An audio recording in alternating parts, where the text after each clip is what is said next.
Good morning dear student. आज की इस वीडियो में हम करेंगे एकाधिकार। एकाधिकार से क्या अभिप्राय है और उसकी विशेषताएं। ये लेसन 13 है हमारा।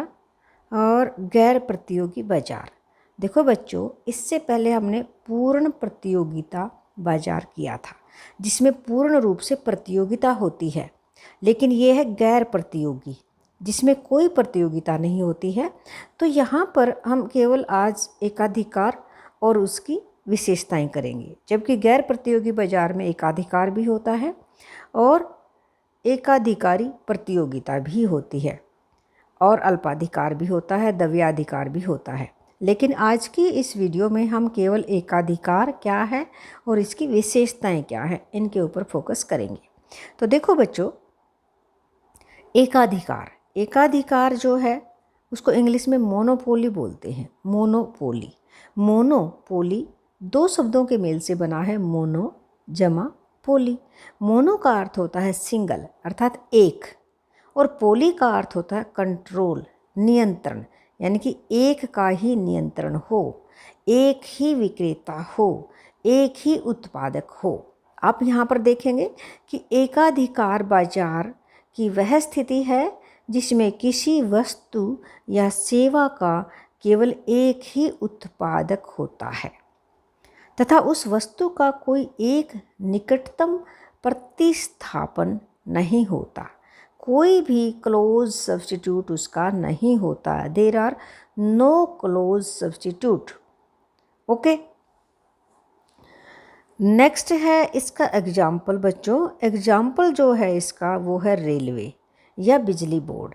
जैसे भारत सरकार का जो रेलवे है, रेलवे उद्योग है, यानी कि रेल है, वो एकाधिकार का उदाहरण है, क्योंकि अकेली एकमात्र भारत सरकार का उस पर अधिकार है और किसी दूसरे का अधिकार नहीं है। इसी तरह से जो बिजली बोर्ड है, एक ही विक्रेता है। परिभाषा देखेंगे बच्चों, अगर पेपर में इस प्रकार से आ जाता है कि एकाधिकार का उदाहरण दीजिए, तो आप भारत सरकार यानी कि रेलवे लिख सकते हैं। परिभाषा, एकाधिकार वह बाजार है जिसमें किसी वस्तु का केवल एक ही विक्रेता होता है। एक ही विक्रेता, एक ही उत्पादक होता है। वह जिस वस्तु का उत्पादन करता है उसका निकटतम प्रतिस्थापन नहीं होता, यानी कि नो क्लोज सब्स्टिट्यूट, कोई भी सब्स्टिट्यूट नहीं होता है। फर्मों के प्रवेश पर प्रतिबंध होता है। बिल्कुल, फर्मों का जो प्रवेश है उस पर प्रतिबंध होता है, उस पर रुकावट होती है, उस पर बैन होता है, क्योंकि अगर कोई भी फर्म नई मार्केट में आ गई तो फिर एकाधिकार खत्म हो जाता है।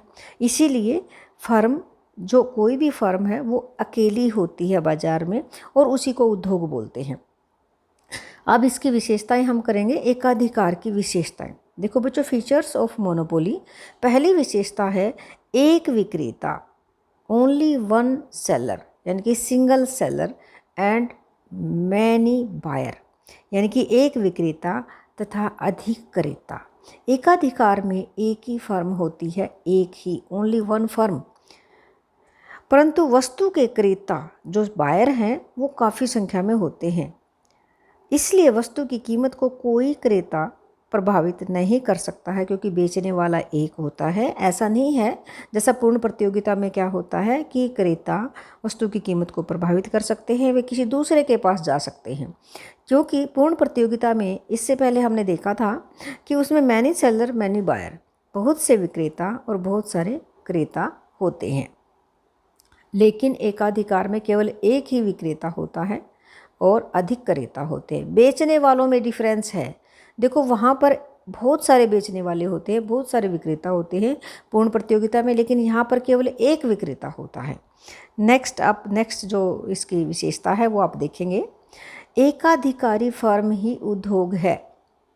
एकाधिकारी फर्म ही उद्योग है।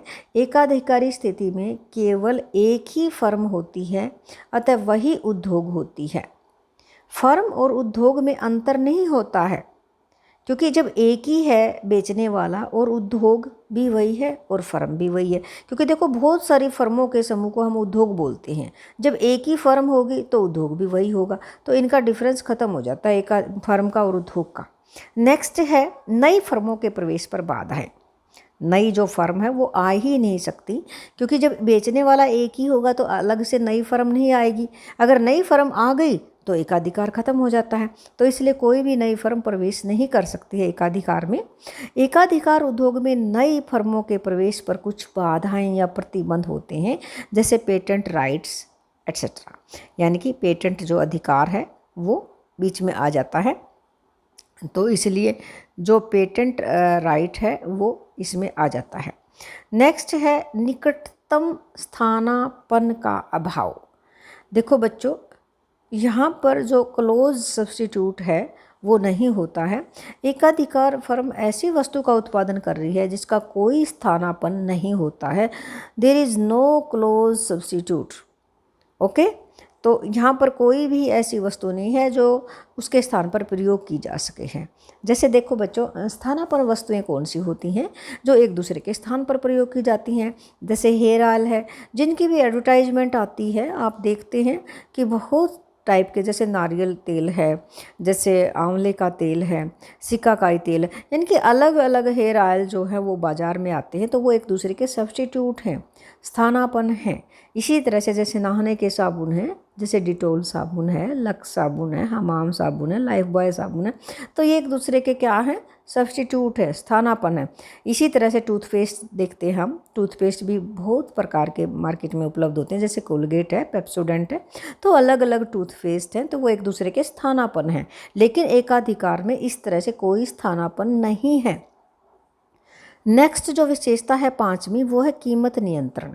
कीमत नियंत्रण वस्तु की कीमत पर एकाधिकारी, यहाँ पर एकाधिकारी आएगा, एकाधिकारी का नियंत्रण होता है। केवल एक व्यक्ति का ही नियंत्रण होता है। वो विक्रेता जो होता है या उत्पादक जो होता है एक ही होता है और उसी का नियंत्रण होता है कीमत पर। वह अपने उत्पादन की कीमत कम या अधिक निर्धारित कर सकता है। एकाधिकार कीमत को, एकाधिकारी आएगा यहाँ पर, एकाधिकारी कीमत को तय करने वाला होता है, न कि स्वीकार करने वाला होता है, क्योंकि वो वही उद्योग है और वही फर्म है। देखो, पूर्ण प्रतियोगिता में हमने क्या बताया था कि फर्म कीमत स्वीकारक है, निर्धारक नहीं है, क्योंकि कीमत, पूर्ण प्रतियोगिता में कीमत उद्योग द्वारा निर्धारित की जाती है, जबकि यहाँ पर एकाधिकार में फर्म ही उद्योग है, इसलिए वो स्वयं ही कीमत को तय करने वाला होता है। नेक्स्ट है कीमत विभेद की संभावना। देखो बच्चों, एकाधिकार में कीमत विभेद की संभावना होती है। इसका अर्थ है जो एकाधिकारी है, जो एक उत्पादक है या एक फर्म है, जो एक उद्योग है, वो अलग अलग क्रेताओं से अलग अलग कीमत वसूल कर सकता है। वो उसकी अपनी मर्जी होती है। जैसे मान लीजिए, इसका हम एग्जाम्पल की सहायता से आपको क्लियर करेंगे।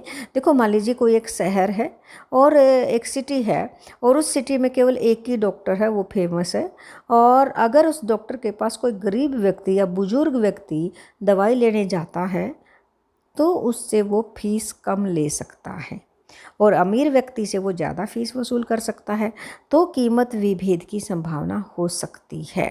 इसी प्रकार से जैसे अब एकाधिकार का हमने एग्जाम्पल बताया था भारतीय रेलवे।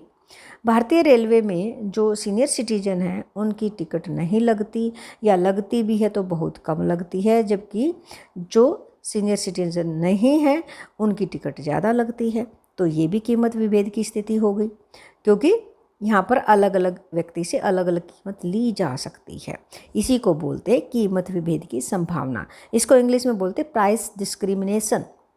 प्राइस डिस्क्रिमिनेशन कहाँ पर पाया जाता है? तो ये बहुत इंपॉर्टेंट है बच्चों कि ये एकाधिकार में कीमत विभेद की संभावना होती है, और कीमत विभेद एकाधिकार में ही पाया जाता है।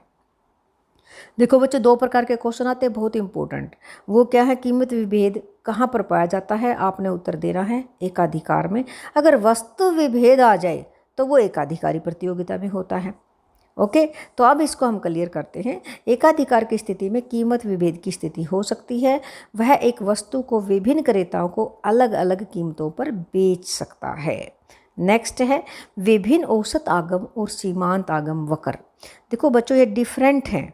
AR और देखो, AR औसत आगम AR है और सीमांत आगम MR है।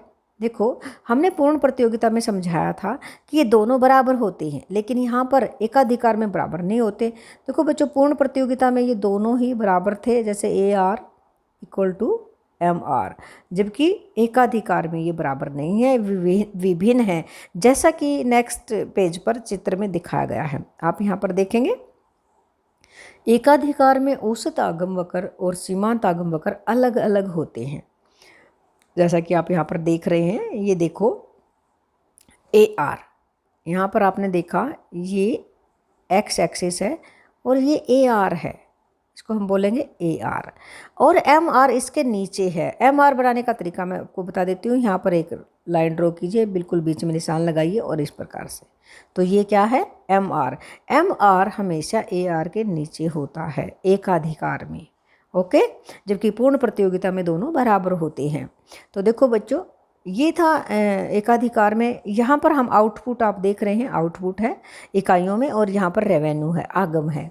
और पूर्ण प्रतियोगिता में डायग्राम ऐसे बनता है, ये देखिएगा, ये आउटपुट है और ये रेवेन्यू है और ये AR है और इसके बराबर MR है। आपने देखा AR=MR। ये पूर्ण प्रतियोगिता में वक्र होती है, जबकि ये एकाधिकार में है। ये क्लियर हो गया, क्योंकि ये डिफरेंट है। हमने बोला था विभिन्न औसत आगम और सीमांत आगम। एक चीज़ का ध्यान रखना कि MR हमेशा इसके नीचे है, MR=AR। देखो बच्चों, इसमें लिखा हुआ है AR का ढलान नीचे की ओर होता है। एकाधिकार फर्म यदि वस्तु की अधिक मात्रा बेचना चाहती है तो उस वस्तु की कीमत अवश्य कम करनी पड़ेगी।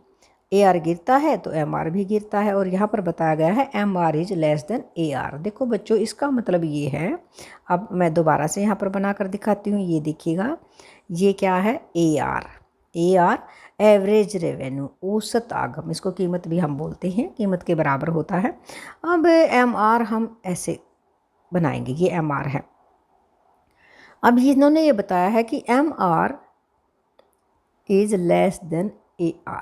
इसको हम ऐसे भी लिख सकते हैं AR=MR। अब आप सोच रहे हो कि MR ग्रेटर और लेस का क्या मतलब है। देखो बच्चों, ग्रेटर देन का साइन कौन सा होता है और लेस देन का साइन कौन सा होता है। देखो, लेस कम, यानी कि ये जो चोंच है चिड़िया की, आप इसको देख रहे हैं, ये बंद है, इसका मतलब कम खुली हुई है, खुली हुई नहीं है। लेस देन है, बिल्कुल भी नहीं, तो ये देखिए कि इसको लेस देन बोलते हैं। और जो चौड़ा मुंह है, यानी कि चिड़िया की चोंच खुली हुई है, तो ये बड़ा है। तो लेस देन और ग्रेटर देन का डिफरेंस समझ में आ गया होगा। तो यहाँ पर आप देख रहे हैं कि MR हमेशा नीचे होता है। MR जो है वो लेस देन होता है AR से। अतिरिक्त इकाई को बेचने से जो राशि प्राप्त होती है उसको मार्जिनल रेवेन्यू या MR बोलते हैं, और एवरेज रेवेन्यू यानी कि प्रति इकाई आगम को औसत आगम बोलते हैं।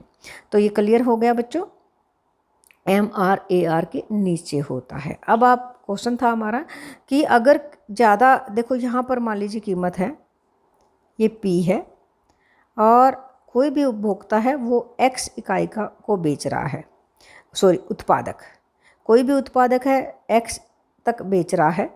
अब उसको ज़्यादा अगर इकाइयाँ बेचनी पड़ेंगी तो उसको कीमत कम करनी पड़ेगी। अब ये देखिएगा P1 तो ज़्यादा इकाइयाँ बेच रहा है, तो देखो ज़्यादा इकाइयाँ बेच, X1 तक जाने के लिए उसको कीमत कम करनी पड़ी, और ज़्यादा कम कीमत करेगा तो और ज़्यादा इकाइयाँ बेच लेगा। इसका मतलब ये है कि कीमत कम करनी पड़ेगी ज़्यादा इकाइयाँ अगर उत्पादक बेचना चाहता है। ओके बच्चों, तो ये था आपका एकाधिकार क्या है और उसकी विशेषताएं क्या हैं, ये क्लियर हो गया होगा। Okay dear students, thank you.